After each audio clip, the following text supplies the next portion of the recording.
Christopher Nolan always says, great movies start with great actors. Doesn't matter how many big-budget effects or huge ideas you throw at the screen, if people aren't buying the character at the center, the whole thing just doesn't work. He's built this unofficial crew of actors he loves to use again and again.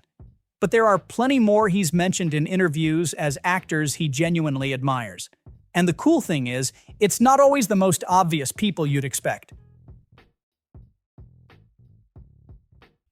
Can't talk about Nolan and actors without mentioning Michael Caine first. Pretty much Nolan's lucky charm.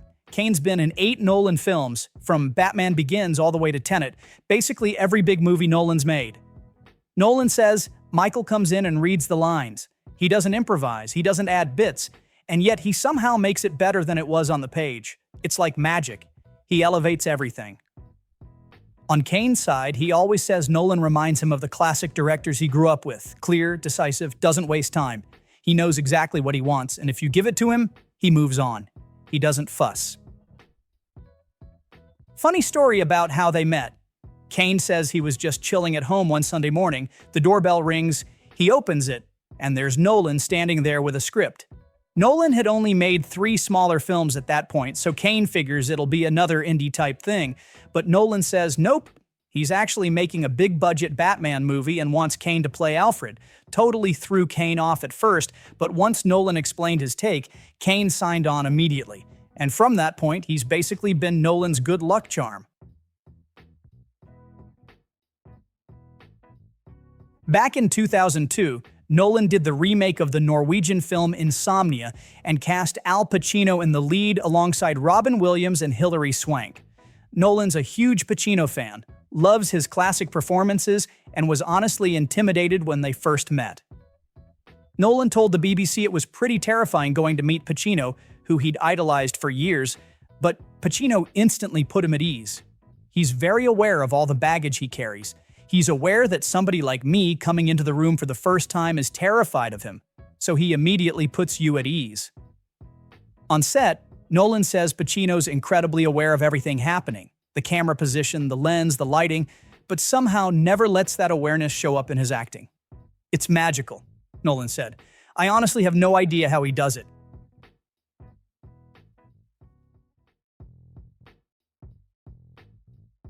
When Nolan first saw Cillian Murphy, he instantly knew he had to work with him.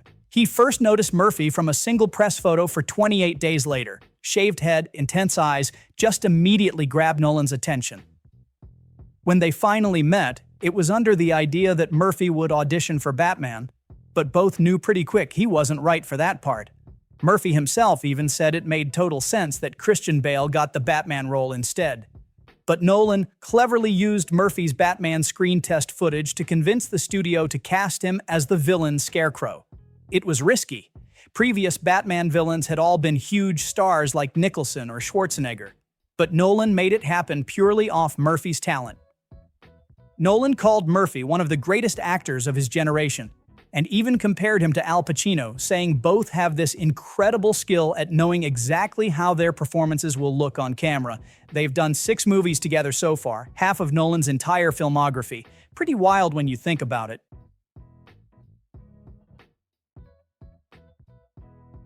Tom Hardy's another regular Nolan collaborator. They started with Inception, then The Dark Knight Rises, and again with Dunkirk. Funny story. When Nolan first asked Hardy if he could ski for Inception, Hardy just straight up lied and said yes. Later, he admitted he had zero clue how to ski, but figured you never say no to Chris Nolan. Hardy's exactly Nolan's kind of actor, minimal, restrained, but totally magnetic. In Dunkirk, Hardy spent nearly the whole movie with his face covered by a mask. Same with Bane in The Dark Knight Rises. Face obscured, voice hard to understand, but he still nailed it completely. Nolan loves how Hardy can communicate more with just his eyes and small expressions than most actors can with entire speeches. He combines the intensity of Brando with the expressiveness of Charles Laughton, Nolan said.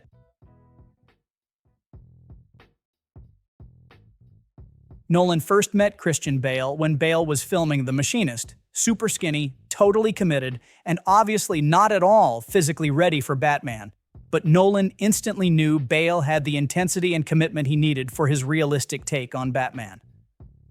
When Nolan decided to make Batman Begins, he told the BBC clearly, "Batman has no superpowers. He's just a guy who wills himself to become a hero. And for that, he needed an actor with real intensity in their eyes." Bale had exactly that. Nolan said it was immediately obvious that Bale had that laser-like focus, that inner tension, to totally sell the character realistically. Nolan specifically chose Bale over other contenders like Jake Gyllenhaal, who wanted the role really badly. But Bale's previous roles in American Psycho and The Machinist proved to Nolan he could handle that kind of complicated intensity and realism. Bale ended up starring in 4 Nolan films total, the entire Batman trilogy and The Prestige.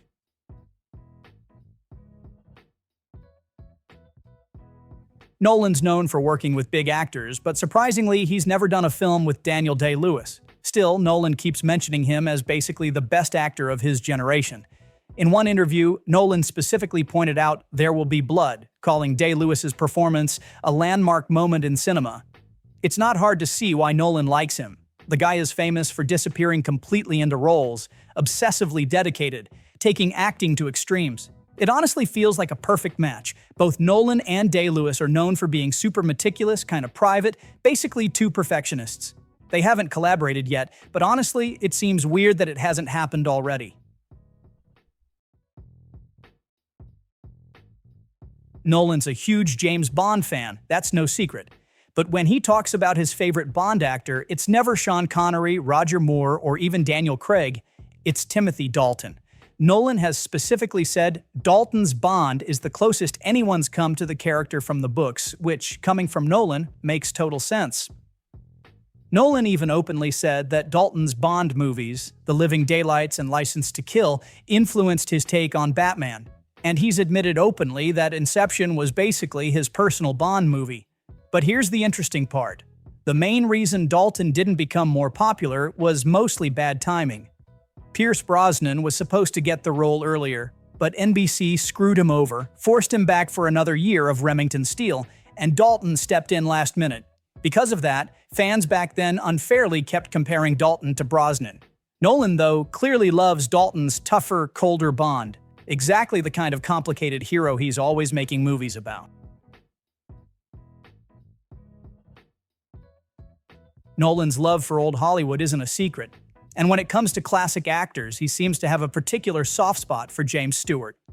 Nolan has called Stewart's role in Hitchcock's Vertigo one of the greatest portrayals of psychological torment ever put on screen. And yeah, that's basically Nolan's whole thing. Characters who seem normal, but are actually deeply messed up inside. Think about it. Vertigo and Nolan's Memento both deal with memory, obsession, and guilt. Stewart's performance clearly left a huge impression on Nolan, who's been exploring the same themes in basically every film he's made.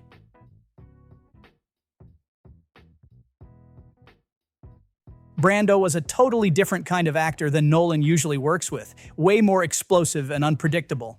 Still, Nolan has huge respect for Brando's performances in classics like On the Waterfront and especially The Godfather. He even described Brando's veto as world-building in itself. He never condescended to the character, Nolan said. He just became him. Now, the funny part is, Brando famously drove people crazy on The Godfather set by refusing to memorize his lines. Instead, he had crew members literally writing his dialogue everywhere. Cue cards taped on lamps, furniture, even Robert Duvall's chest during close-ups. Brando argued this made him more spontaneous. And while Nolan himself probably wouldn't put up with that, he still admired how Brando just became the character completely. After Nolan hit big with Batman Begins, everybody expected him to do another massive blockbuster. Instead, he made a smaller, darker thriller, The Prestige, about rival magicians. It had 2 huge central roles. Christian Bale obviously nailed it, but Nolan cast Hugh Jackman in the other lead role, which at the time was kinda surprising. See, Jackman was already famous, but mostly as Wolverine in the X-Men movies. He'd done a bunch of big, flashy studio stuff, Swordfish, Van Helsing, but nothing that really challenged him as an actor. Closest he'd gotten was Darren Aronofsky's The Fountain, but that one bombed pretty badly at the box office. But Nolan knew exactly why he wanted Jackman, saying that There's a great depth to this guy as an actor. Nolan actually said straight up that he believed if Bryan Singer had seen Jackman's performance in The Prestige beforehand, he never would have even considered Jackman for Wolverine. Kind of a bold claim, but Nolan was basically saying, look, Hugh Jackman's capable of way more than people realize. In Nolan's own words, he's a very, very talented actor, much more than his other films had shown. And honestly, Jackman proved him right.